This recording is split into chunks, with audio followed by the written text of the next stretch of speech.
Чтобы жизнь прошла недаром, надо быть ветеринаром. Поехали смотреть. Ветеринар и поросят лечит, и коров лечит, и все, вот как быть и ветеринар. Сегодня мы решили осуществить мечту наших девочек, показать им, как на самом деле работает современная ветеринарная служба. Мы в гостях у главного ветврача республики, председателя Госкомитета по ветеринарии Республики Башкортостан Азата Салаватовича Зиганшина. Знаете, чем эта ветеринарная профессия, чем она такой привлекательная? Мы обеспечиваем продовольственную безопасность. Это говорится о том, что мы из чего сельхозживотных держат? Вот коров, свиней, птиц, рыб, чтобы люди ели. А как вот машины не могут ездить без бензина, люди без еды не могут жить. Вот представьте, вот без еды. А мы обеспечим продовольственную безопасность. Потому комитет будете писать, ручка именно. Я еще вашу маму не дарил никогда такие. Нам невероятно повезло сегодня. Экскурсию для нас будет проводить лично сам главный айболит Республики Башкортостан Азат Салаватович. Мы поехали в Республиканскую научно-производственную ветеринарную лабораторию, где ставят точные диагнозы с помощью высокотехнологичного оборудования. И здесь нас уже встречает руководитель учреждения. Ранис Дарвинович. Вот Азат Салаватович сказал, что он хочет познакомить нас с сыном Дарвина. Пчелы сидели? Да. А сейчас там кто? Здесь тысячеколобы, сейчас. Смотрите, специальные бирки есть, они вот так должны маркированы быть, пчелы, пчеловодство. Единая система информационная, и борки, и все. Сейчас это называется учет, вот там и тут. В чистой зоне первый этаж у нас приемка, две приемки. Приемка по пищевой продукции. Молоко, мед, мясо, полуфабрикаты, колбасные изделия, рыба, консервы. Все, что связано с пищевой продукцией, поступает в этот отдел. Этот отдел принимает, регистрирует, работа с заказчиком ведется, данные пробы шифруются.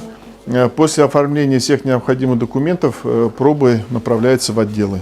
Здесь уже идет биологический материал, сыворотка крови, патологический материал, смывы на качественную инфекцию. Почему у нас две приемки? Пищевая продукция должна быть отдельно, патологический материал отдельно. Здесь идет регистрация, прием материала у нас идет через двор уже. Там отдельно передаточным окном поступает, за разную зону уже идет. Первого этажа отдел вирусологии и экспертизы.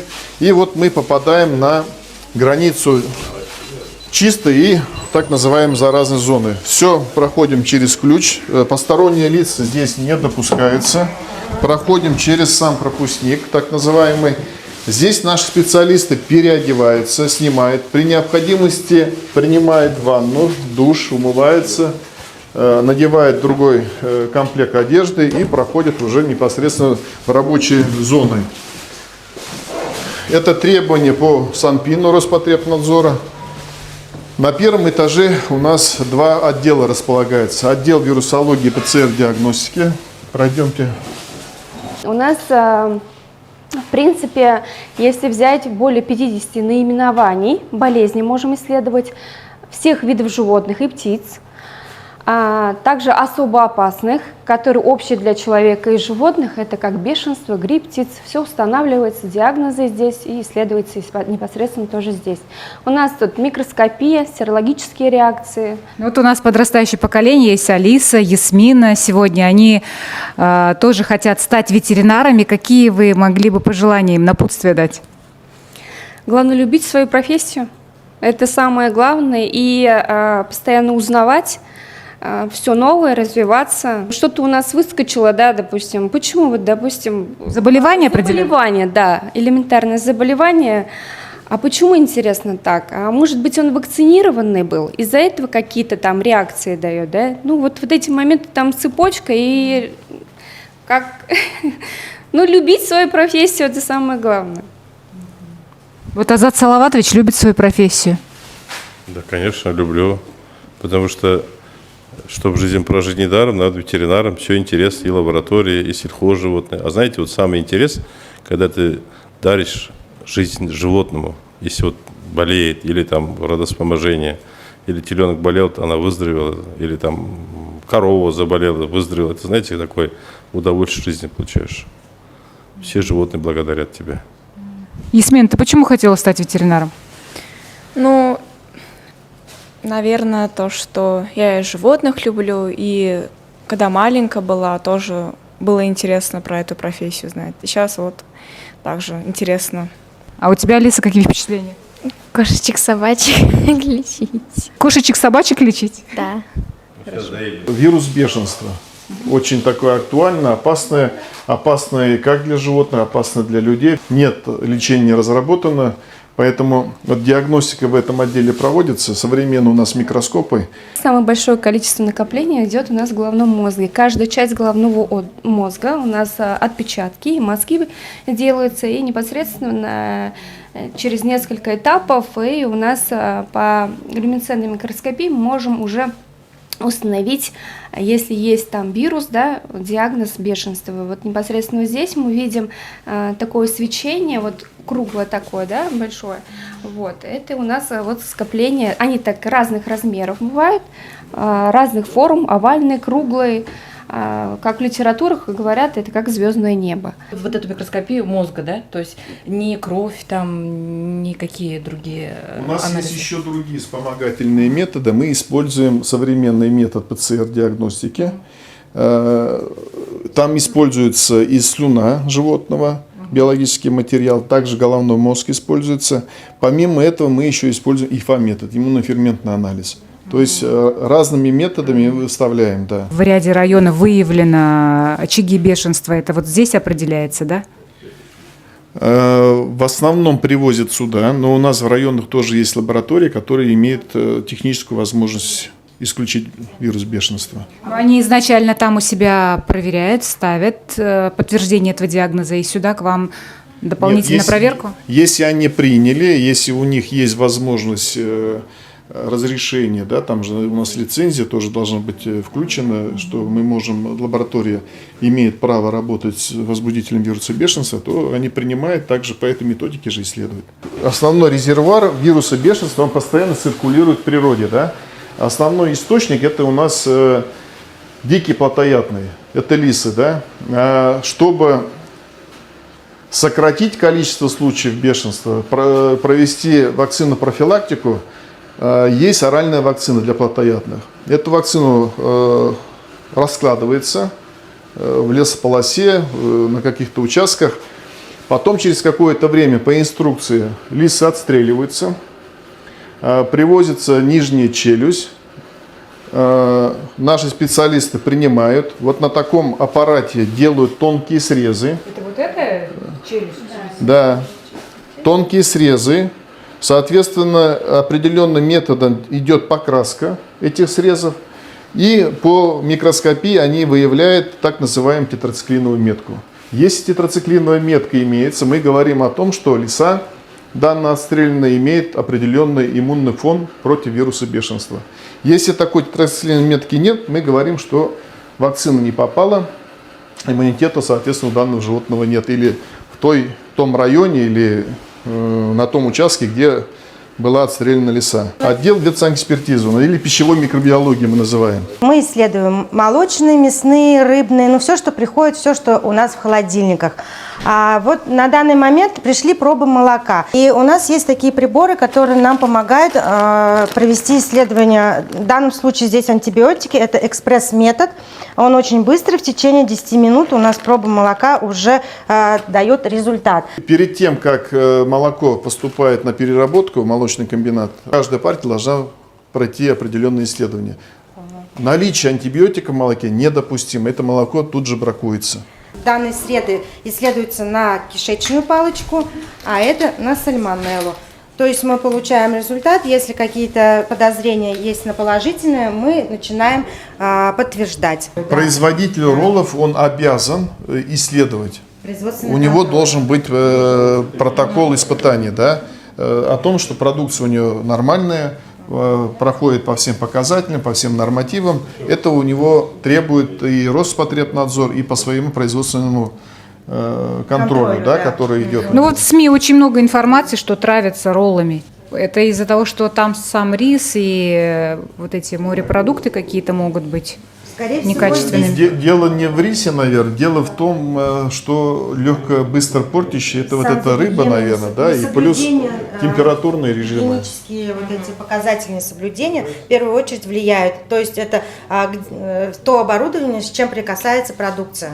Плюс надо учитывать и момент от времени подготовки и доставки до заказчика и до клиента, скажем так, да. Они пишут там 45 минут, время доставки, температурный режим, в пробке встал там 2 часа, да, пока дошел, пока доехал, вот тебе все сказывается еще. Они медосмотры проходят, книжки у них есть. А там, здесь и так вот далее. это термостатное, что здесь вы смотрите? Термостатируем сами бактерии, которые, они вот растут, каждая бактерия растет при своей температуре. То есть кто-то любит 30, кто-то 37, плесень, дрожжи, они любят 24, это охлаждающий термостат.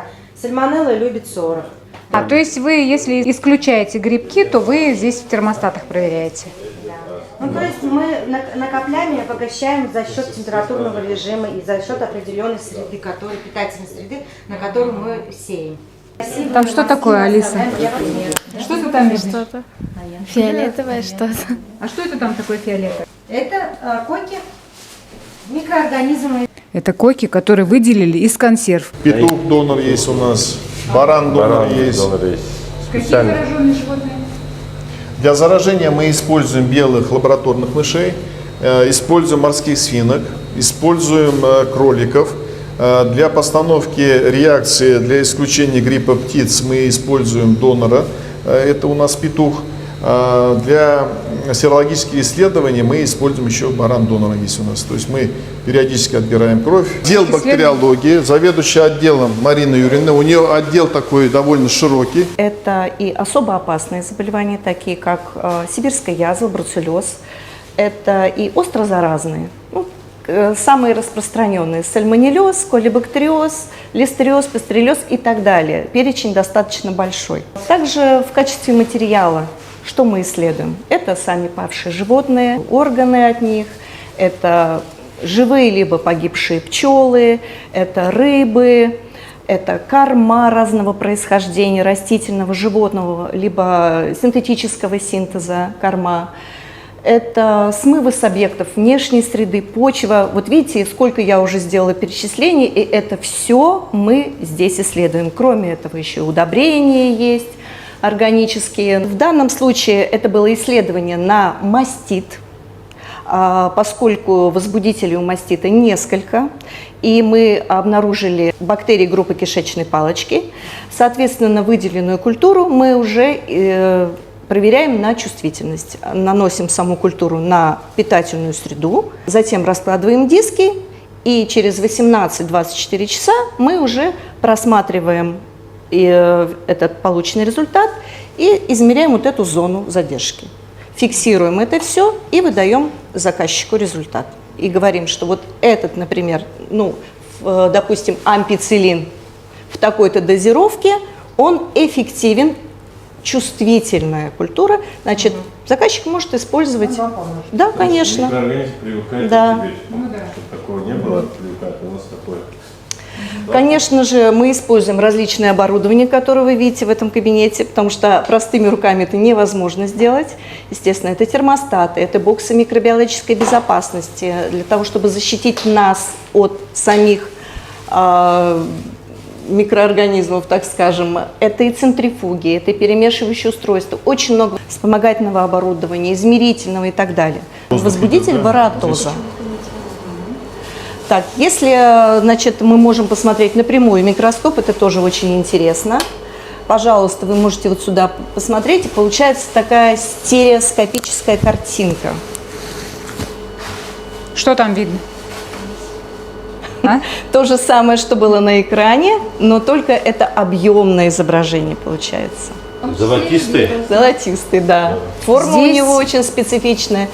Ух И ты, на это- самом деле задача диагностов, Это клещ вот так выглядит, да? она заключается в том, если же он в малых количествах, не видно его, то, конечно же, они приносят к нам в лабораторию. Мы уже его более углубленно исследуем. Марина Юрьевна, чем опасен клещ для пчелки?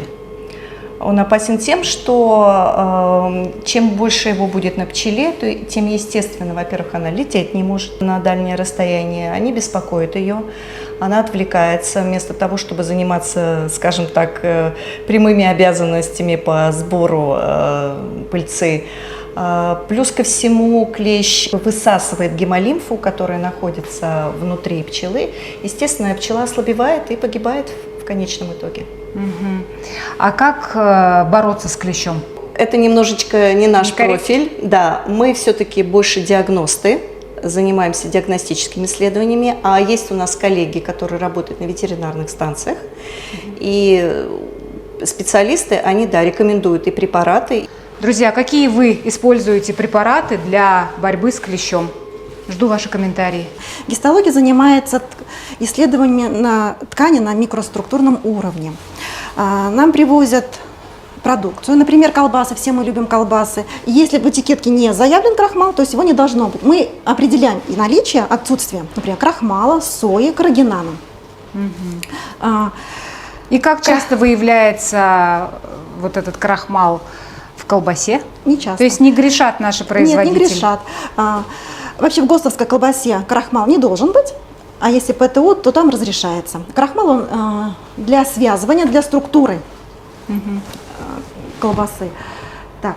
Также встречается в колбасах, может встречаться соя, видите, да? Соя. В середине 20 века у производителей встал вопрос, чем заменить как бы белок мясной, удешевить колбасу, но не ухудшить его качество. Житель Уфы может принести вам колбасу на исследование и проверить, есть там соя или нет? Да, на соответствие с этикеткой. Если в этикетке не заявлено, значит она не должна быть. Это фальсификат. Ну, значит, уже это будет платный, Так. это бесплатно бывает. А сколько стоит?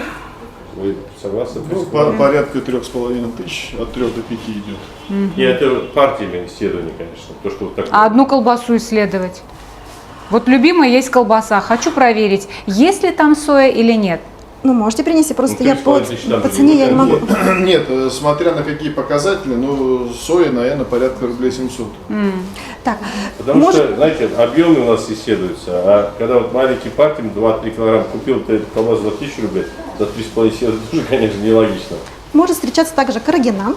Каррагинан это его изготавливают из красных водорослей, он безопасен и разрешен в Российской Федерации и в других странах. Он тоже используется как загуститель, чтобы колбаса держала форму. То есть все вот эти как бы крахмал, соя, каррагинан, они безопасны. Просто у некоторых крахмал как бы для диабетиков может повышать сахар, соя, у кого-то аллергия на сою, каррагинан это водоросли. Весь кабинет у нас, который здесь все это находит, для исследования меда. Вот давайте сразу начнем, у нас какие приборы имеются. Работаем мы только согласно ГОСТа. Два ГОСТа у нас, ГОСТ мед натуральный и ГОСТ мед монофлорный. Какой? Монофлорный? Монофлорный, да. Чем отличается? Сейчас скажу сразу. Мед натуральный – это когда из многих растений собран мед. Там все растения, которые, знаете, все цветет, пчелы где могли собрать, все собрали. А мед монофлорный почему называется? Потому что из одного растения собран. Но его должно быть в меде не менее 30%. Бывает, конечно, и эти растения могут в натуральном меде быть, но в монофлорном меде он должен быть не менее 30%, а некоторые до 60-70%. Даже. Друзья, знаете, почему монофлорный? Моно один, флор, цветок в переводе. Да. И теперь, что хочу сказать, у нас самые хорошие меда, конечно, монофлорные, это липовый ценится, это чисто башкирский. В Иглинском районе, который, это же раньше Лимезинский пчелосовхоз был, это самый-самый большой. Там было 26 пасек только было в Лимезинском совхозе. Вот как они занимались, начиная от рождения пчел и кончая, как говорится, медом. Раиса Алексеевна, что мы здесь видим? Здесь мы видим так, что вот у нас опять-таки хороший мед очень, это бурзянский мед, это бортевые меда. То есть вы вот здесь берете разные виды меда и проверяете их на что? На качество. На качество. Да. Недавно была информация в СМИ, что в известном самом лучшем башкирском меде обнаружили примеси Сахара. Да. Сахара. С чем это связано? Грешат производители? Грешат производители, это у нас завозной мед называется. Производители закупать начали вне Башкирии меда. Они завозят и все. И под видом башкирского меда продают, да? Продают, да. Этикетку даже башкирский мед они пишут. Но слово башкирский не пишут. Они сейчас башкирский мед только пишут губниц по пчеловодству. А почему не пишут сейчас башкирский мед? Потому что каждый свое название. Он пишет теперь, например, вот он... То есть сейчас башкирский мед нельзя писать любому производителю? Нет, нет. Это запатентованное название? Да, запатентованное. Именно уже они его взяли, только какая-то организация имеет в виду башкирский мед. Но он туда не вмешивает другого меда завозного. Вот. Потому что я сама 10 лет работала там, где-то этой области, как говорят, из других областей сразу мед отличается по вкусу, по аромату, по запаху. Я сразу определила. Ну вот здесь что вы выявили? Вот сейчас здесь? я и выявили, здесь ничего мы не выявили. Я, наоборот, я вам выставила самые хорошие меда, наши башкирские. Это башкирский. Вот это бортевой бурзянский мед. Бортевой бурзянский мед, я вам сказала, только на деревьях. Бортевики находятся.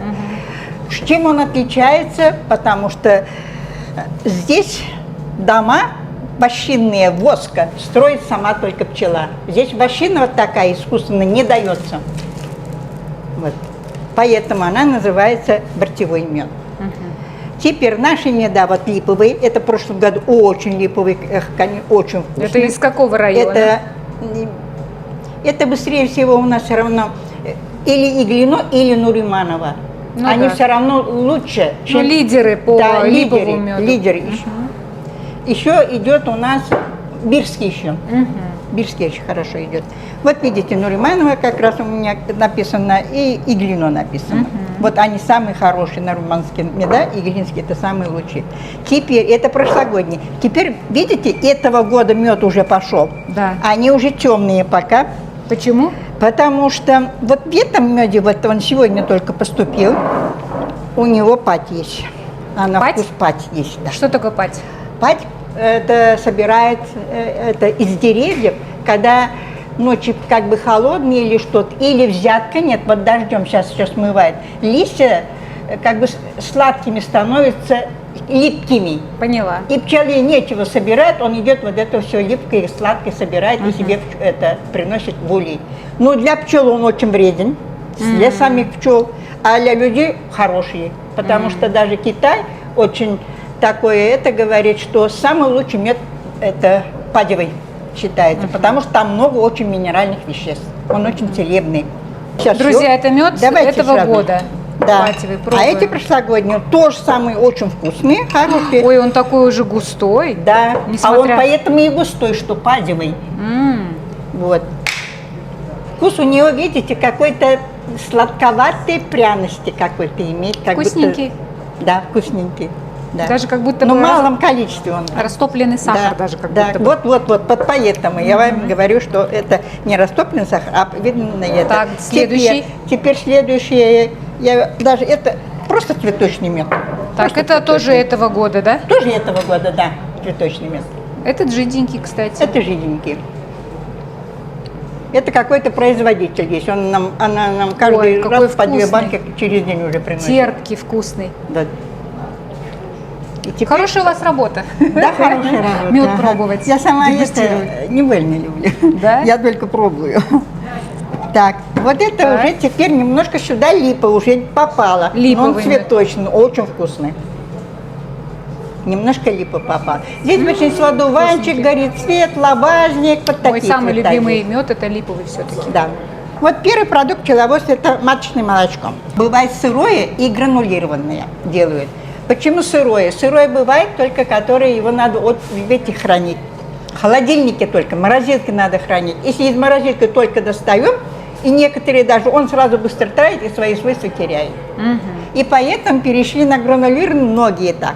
Сырое маточное молочко употребляется для недоношенных детей. Азат Салаватович, попробуйте маточное молочко. Угощайтесь. Вот палочка. Я пробую. Алиса? Под язык, да. Попробуем 1 грамм под язык. Это... Я много взяла, да? Нет, я имею в виду В день, если стоит, вот, например, там взяли 1 грамм. Силу дает, мужскую силу дает. Да. Все, а вообще, Остальное мужскую силу дает. да, Записано, натурально. вот именно. Вообще все Это, продукты знаете, пчеловодства вот силу это у дают. башкирских пчел только, а у других пчел нет. Вот я еще одну съем, чтобы сила была. Конечно, конечно, конечно. Здесь еще это нервы немножко еще расшатали, чтобы успокоиться. Да. А надо девочке дать этой. Теперь далее, пыльца цветочная. Цветочную пыльцу получает таким образом. Пыльца идет со взяткой, пыльцу собрала, в ниток вставляют пчеловоды, просто эти-то, сниматели.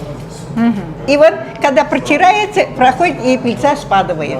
И поэтому так они делают. Опять-таки, они в сыром виде получают, потом сушат до постоянной... Это пыльца этого года? Да, этого Азат года. Салаватович, давайте вы пробуйте. Это цветочная И пыльца. расскажите, чем пыльца полезна? Опять-таки, чтобы не было аллергии. Иммунитет поднимает. Во-первых, это потому что из разных растений собирают, и чтобы не было аллергии. Так. Его надо, тихоньку надо вникать, как Пыльца говорится. поднимает иммунитет. А почему здесь гранулы есть светлые, темные? А из разных растений? Одни темные, одни эти, вплоть до полыни там может быть. Следующий продукт, самый хороший, это перга. Так, Перга почему? Потому что где-то и перги все есть. И маточное молочко попадает там, и пыльца, все это все смешивает. Пчела сама своей слюнной железой все это перерабатывает.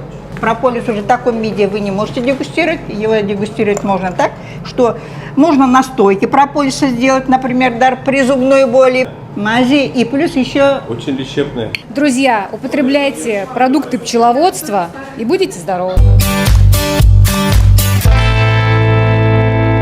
Передвижная диагностическая ветеринарная лаборатория.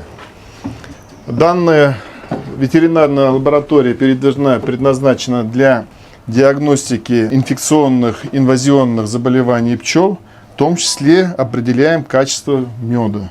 Лаборатория приезжает в определенный район, встает, пчеловоды приносят подмор, расплод.